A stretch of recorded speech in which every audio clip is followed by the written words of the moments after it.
അസീം മുനീറിന്റെ ഭാഗത്തു നിന്ന് ഏറ്റവും പുതിയ പ്രസ്താവന വീണ്ടും ഇന്ത്യക്കെതിരായിട്ടുള്ള ഒരു നിലപാടാണ്. ജമ്മു കാശ്മീറുമായി ബന്ധപ്പെട്ട് ജമ്മു കാശ്മീരിൽ നടക്കുന്ന സ്വാതന്ത്ര്യത്തിന് വേണ്ടിയുള്ള പോരാട്ടമാണ്, അതിനെ എല്ലാ കാലത്തും പാകിസ്ഥാൻ പിന്തുണയ്ക്കുമെന്നാണ് പറയുന്നത്. എന്തുദ്ദേശത്തിലായിരിക്കും അദ്ദേഹം ഈ ഭീകരവാദികളെ പിന്തുണയ്ക്കുന്ന സേനാ മേധാവി ഇങ്ങനെ പറയുന്നത്? അതിലെന്ത് പുതുമ? അതവരുടെ നിലപാടല്ല. നമുക്ക് ഭീകരവാദികളെ അവർക്ക് സ്വാതന്ത്ര്യ സേന തന്നെയുള്ളത്. നമുക്ക് വാഗ അധിനിവേശിത കാശ്മീരും അവർക്ക് ആസാദ് കാശ്മീരുമാണ്. അത് അവരുടെ പേഴ്സ്പെക്റ്റീവാണ്, അതിൽ കാര്യമൊന്നുമില്ല. ഇത് കളി വേറെയാണ്. ഇത് കളി എന്ന് വെച്ചാൽ ഇന്ത്യക്കിട്ട് ഒന്നൊന്നര പണി വരാൻ പോകുന്നുണ്ട്. ആ പണിയിൽ ഒരു പ്രധാനപ്പെട്ട കരുവാണ് പാകിസ്ഥാൻ. പണിയൊന്നുമില്ല, അമേരിക്ക വഴി വരുന്ന പണിയാണ്. കാരണം എന്ന് വെച്ചാൽ മോഡി ഭയങ്കരമായിട്ട് ഇന്ത്യൻ ദേശീയതനെ അസേർട്ട് ചെയ്യുന്നു. അമേരിക്ക പറയുന്നത് കാര്യം കിട്ടുന്നില്ല. അപ്പോൾ കഴിഞ്ഞ ദിവസം തന്നെ അമേരിക്കൻ ബേസ് തുടങ്ങാൻ വന്നിട്ട് സമ്മതിച്ചിട്ടില്ല. പിന്നെ വ്യാപാര കരാറിൽ മോഡി സമ്മതിച്ചു. അപ്പോൾ ഇന്ത്യ പോലെയുള്ള ഒരു എമേർജിങ് അല്ലെങ്കിൽ ഒരു മൂന്നാം ലോക രാജ്യത്തെ ഒരു ഭരണാധികാരി ഈ രീതിയിൽ പെരുമാറുന്ന അമേരിക്കക്ക് സഹിക്കാൻ പറ്റില്ല. എത്ര ഫ്രണ്ടാന്നൊക്കെ പറഞ്ഞാലും അവർ സഹിക്കാൻ പറ്റില്ല. അവർ ഇന്ത്യക്ക് പണിയാൻ വേണ്ടിയിരിക്കുകയാണ്. അത് അടുത്തൊരു മേജർ പണി വരുന്നുണ്ട്. അവർക്ക് മുമ്പ് ഇങ്ങനെ ഒരു പ്രശ്നം ഉണ്ടായത് നെഹ്റുവിനോടായിരുന്നു.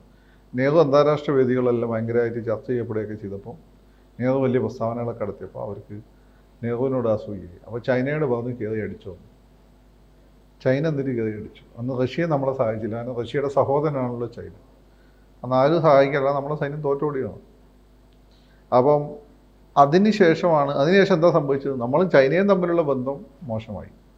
പിന്നെ നമ്മൾ റഷ്യയുമായിട്ട് കൂടുതൽ അടുത്തു. ഇതാണ് സംഭവം.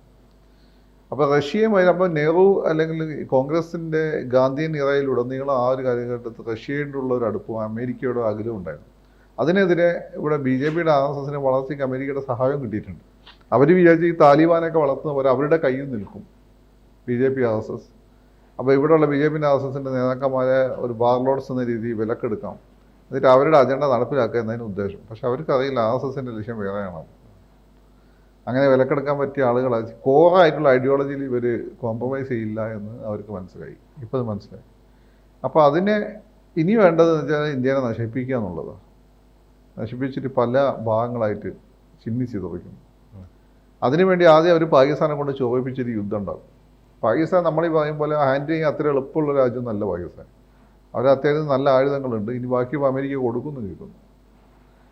പിന്നെ അവരുടെ മിലിറ്ററി സ്ട്രാറ്റജി ഇപ്പോൾ ഇന്ത്യ 1971 നടന്ന ബംഗ്ലാദേശ് യുദ്ധത്തിൽ പല അമേരിക്കൻ വിമാനങ്ങളും പാർട്ടി ചെയ്യുന്നത് ഇപ്പോൾ പാകിസ്ഥാൻ വിമാനങ്ങൾ ഫ്ലൈ ചെയ്തിരുന്ന അമേരിക്കൻ പൈലറ്റുമാരാണെന്ന് റിപ്പോർട്ടുണ്ടായിരുന്നു. അപ്പോൾ ആ രീതിയിലൊക്കെയുള്ള സഹായമുണ്ട്. മിലിറ്ററി അവർക്ക് അണ്ടർഗ്രൗണ്ട് മിലിറ്ററി ഫെസിലിറ്റീസ് അങ്ങനെ പലതും ഉണ്ട് അവിടെ. അപ്പോൾ പാകിസ്ഥാൻ ഉപയോഗിച്ച് ഇന്ത്യനെ ഒരു യുദ്ധത്തിലേക്ക് വലിച്ചു കയറ്റുക, അതൊക്കെയാണ് അവർ ഉദ്ദേശിക്കുന്നത്. എന്നിട്ട് ചൈനയ്ക്ക് നമ്മളോട് പ്രശ്നമുണ്ട്. അപ്പോൾ ചൈനയെ നമ്മളുള്ള പ്രശ്നം ഒന്ന് അഗ്രിഗേറ്റ് ചെയ്യിപ്പിക്കുക. പക്ഷേ അത് ചൈന അതിന് ഇപ്പോൾ തയ്യാറാവാത്ത എന്തുകൊണ്ടാണെന്ന് വെച്ചാൽ ഒരു യുദ്ധം ചൈന ആഗ്രഹിക്കാത്തതുകൊണ്ടാണ്. ഇപ്പോൾ ഇന്ത്യനെ ഡിപ്ലോമാറ്റിക്കലി സാർക്ക് രാജ്യങ്ങൾ ഒറ്റപ്പെടുത്തുക, ആ പ്രോസസ്സ് വലിയൊരളവിൽ വിജയമാണ്. ഇപ്പോൾ ഇന്ത്യയുടെ ശത്രുക്കളാണ് ചുറ്റുപാടുള്ളത്. ബംഗ്ലാദേശ് നമ്മുടെ ശത്രുവായി, ശ്രീലങ്കയിൽ ഇപ്പോഴുള്ള ഭരണകൂടമാണ് നമ്മുടെ ഫ്രണ്ടൊന്നല്ല. മാലി, നേപ്പാൾ ഇന്ത്യ വിരുദ്ധരാണ്. അഫ്ഗാനിൽ ഇപ്പോൾ താലിബാൻ നമ്മളതിൽ അടുക്കുന്നുണ്ട്, അത് പറയാൻ പറ്റില്ല എങ്ങനെയാണ്. അപ്പം ഇത് അവരുടെ ആ വലിയ ഗ്രാൻഡ് പരിപാടിയുടെ ഭാഗമായിട്ട് വന്നൊരു സാധനമാണ്. അത് നമ്മൾ വളരെ കരുതിയിരുന്നില്ലെങ്കിൽ അടുത്ത് നമുക്കൊരു പണി വരുന്നുണ്ട്. അല്ല, പക്ഷേ ഈ പെഹൽഗാമുമായി ബന്ധപ്പെട്ട് കൃത്യമായി തിരിച്ചടി നൽകാൻ ഇന്ത്യക്ക് കഴിഞ്ഞിട്ടുണ്ടല്ലോ. എന്നിട്ടും അതാണ് പറഞ്ഞത്. എന്നിട്ടും പറയണമെങ്കിൽ എന്തായിരിക്കും കാരണം? അതിനെവിടെ ഉറപ്പ് കിട്ടിയിട്ടുണ്ട്? ട്രംപുമായി കൂടിക്കാഴ്ച അതാണ് പറഞ്ഞത്. നിങ്ങൾ വിചാരിക്കും പോലെ ഫ്രണ്ട് എന്നൊക്കെ പറഞ്ഞാൽ ഇവന്മാരെ വിശ്വസിക്കാൻ പറ്റില്ല. ഈ സായിപ്പന്മാരെ അവർക്ക് അവരുടെ ബിസിനസ്സും താല്പര്യങ്ങളും അവർ ഈ പറയുന്ന RSSൻ്റെ നേതാക്കന്മാരെന്ന് അവർക്ക് പൂർണ്ണമായിട്ട് അവർക്ക് വിലക്കെടുക്കാൻ പറ്റില്ല. പക്ഷേ ഈ പാകിസ്ഥാനുള്ളവന്മാരെ വാർലോഡ്സിനെ വിലക്കെടുക്കാൻ പറ്റും. അപ്പോൾ അതുകൊണ്ട് ഇതൊക്കെ അതിൻ്റെ തുടക്കമാണ്. ഇനി ഇത്തരം സ്ക്രിമിഷസ് ഉണ്ടാവും. ഇപ്പം ഇന്ത്യ വെള്ളം കൊടുക്കില്ല എന്ന് പറയുന്നു. വെള്ളം കൊടുക്കില്ല എന്ന് പറയുമ്പോൾ അന്താരാഷ്ട്ര വേദികൾ അത് വലിയ വിഷയമാവും. ആളുകളെ ബിലാവൽ ഭൂട്ടോ അതുമായി ബന്ധപ്പെട്ടുള്ള പ്രസ്താവന 6 നദികൾ പിടിച്ചെടുക്കുമെന്നാണ്. അത് തന്നെ. ഇതൊന്നും വെറുതെ നടത്തുന്നതല്ല. 6 നദികൾ അവർക്ക് പിടിച്ചെടുക്കാൻ പറ്റില്ല. അതിന് വലിയ യുദ്ധം ഉണ്ടായി കഴിഞ്ഞാൽ കുറച്ച് സിമ്പതി ഉണ്ടാക്കാൻ പറ്റും. വെള്ളം കൂടി മുട്ടിച്ച് ഇന്ത്യക്കെതിരെ യുദ്ധം. പിന്നെ കാരണങ്ങളൊന്നും അവർ തിരയില്ല. ഇപ്പം അന്താരാഷ്ട്ര സമൂഹത്തിലൊന്നും സത്യമല്ല വേണ്ടത്.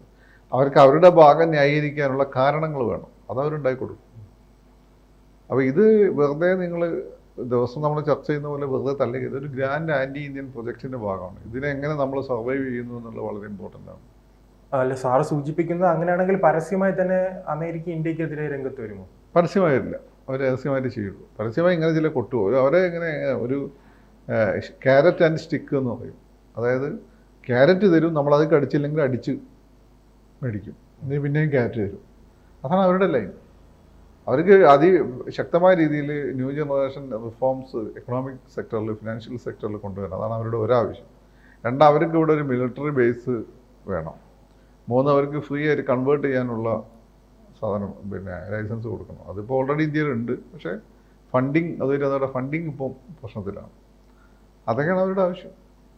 അപ്പോൾ അത് നടപ്പിലാകാതെ വരുമ്പോൾ അവർ സ്വാഭാവികമായിട്ടും ഇന്ത്യക്കെതിരെ തരും.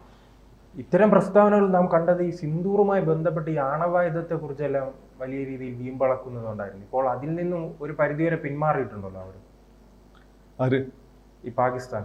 ഇല്ലല്ല, അവർക്ക് ആണവായുധം ഉണ്ടല്ലോ. അല്ല, ഇങ്ങനെ ഞങ്ങൾ ആണവായുധം ഇന്ത്യക്കെതിരെ പ്രയോഗിക്കും.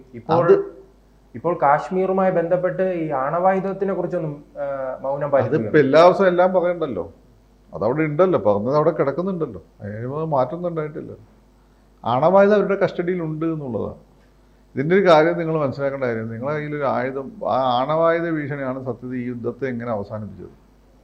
ആണവായുധ യുദ്ധത്തിലേക്ക് പോകും, അവരത് ഉപയോഗിക്കും, അവരുപയോഗിച്ചാൽ തിരിച്ച് ഇന്ത്യയെ ഉപയോഗിക്കുമെന്ന് പറഞ്ഞാൽ സാഹിബിന് പേടിയായി. പിന്നെ അത് എവിടെ നിൽക്കുമെന്ന് പറയാൻ പറ്റില്ല.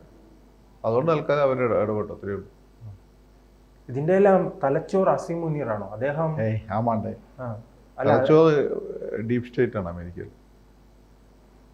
അല്ല, അസീം മുനീർ വന്നതിന് ശേഷം അവന് ഈ ജെയിംസ് ബോണ്ട് സിനിമയിലെ മെയിൻ വില്ലൻ ഉണ്ടാവും.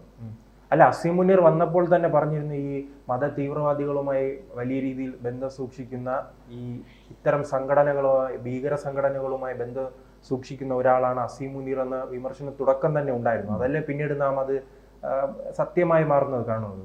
അത് അന്ന് മാത്രമല്ല, അവിടുത്തെ പട്ടാള മേധാവികൾക്ക് ഇവരായിട്ട് ഇപ്പോഴും നല്ല ബന്ധമാണുള്ളത്. ഇവിടെ ഇന്ത്യ പോലെ അല്ലല്ലോ. അവിടെ പട്ടാളം, ISIയും മതസംഘടനകളൊക്കെ എപ്പോഴും ഒരുമിച്ചാണ്. അല്ല, ഇയാൾ പരസ്യമായ ക്യാമ്പുകളിൽ തന്നെ പങ്കെടുക്കുകയാണ്. അത്രേ ഉള്ളൂ. മറ്റേ രഹസ്യമായി പങ്കെടുക്കുന്നത്, ഇയാൾ പരസ്യമായി പങ്കെടുക്കുക, ആ വ്യത്യാസമേ ഉള്ളൂ. അതിനേക്കാൾ കുറച്ചുകൂടി ഡിപ്പെൻഡ് ചെയ്യാൻ പറ്റുന്ന ഇയാളായത്. കാരണം ഇയാൾ എന്താണെന്ന് നിങ്ങൾക്ക് അറിയാം, മറ്റുള്ളവന്മാർ എന്താണെന്ന് അറിയില്ലായിരുന്നു. അപ്പം അതാണ് കാര്യം. ഇയാൾ ബേസിക്കലി ഒരു കച്ചവടക്കാരാണെന്ന് തോന്നുന്നു. ഇയാളുടെ കാര്യമുള്ളൂ. അതിന് ഇതൊക്കെ ഇയാൾ കച്ചവടം ചെയ്യുന്നു എന്ന് മാത്രമേ ഉള്ളൂ. ഇയാൾ യുദ്ധമൊക്കെ ഉണ്ടായി കഴിഞ്ഞാൽ കുടുംബസമേതം ലണ്ടനിൽ പോയി താമസം. എപ്പോഴും അങ്ങനെ തന്നെയാണ്. ഇവർ ഇങ്ങനെയുള്ള അമേരിക്കയുടെ മോളാന്ന് തോന്നുന്നു ഇയാൾ. എന്നിട്ട് ഇവരെയൊക്കെ ഇവർ പ്രൊട്ടക്ട് ചെയ്യും. പാവങ്ങൾ നമ്മൾ തല്ലിച്ചാവും. പക്ഷെ നമ്മളങ്ങനെ എളുപ്പം ചിരിച്ചു കളയുന്ന സംഭവം അല്ലത്. ഇതൊരു ഭയങ്കര ഗ്രാൻഡായിട്ടുള്ള ആൻറ്റി ഇന്ത്യ പ്രൊജക്റ്റ് ഉണ്ട്. അതിലേതെല്ലാം യൂറോപ്പ്. കാരണം നിങ്ങൾ അമേരിക്കയുടെ ആംഗിൾ നിന്ന് ആലോചിച്ച് നോക്കൂ. ഈ പറയുന്നതിന് അമേരിക്കയുടെ സൈനിക ശേഷിയുടെ 4 ഒന്നില്ലാത്ത രാജ്യം അമേരിക്കയെ നിരന്തരം റെഫ്യൂസ് ചെയ്യുകയാണ്. എന്നാൽ അതൊരു മതരാഷ്ട്രമോ അതല്ലെങ്കിൽ ഏതെങ്കിലും ഒരു തരത്തിൽ സോഷ്യലിസ്റ്റ് രാജ്യമാണെങ്കിൽ അവർക്ക് അത് പറഞ്ഞെങ്ങനെ ന്യായീകരിക്കുക. ഇതതുമല്ല, ഇത് ജനാധിപത്യ രാജ്യമാണ്. അത് അമേരിക്ക ഇത്തരം ജനാധിപത്യ രാജ്യങ്ങൾ ഇങ്ങനെ നിലപാടുകൾ ഒരിക്കലും അവരോട് പുറത്തിട്ടില്ല.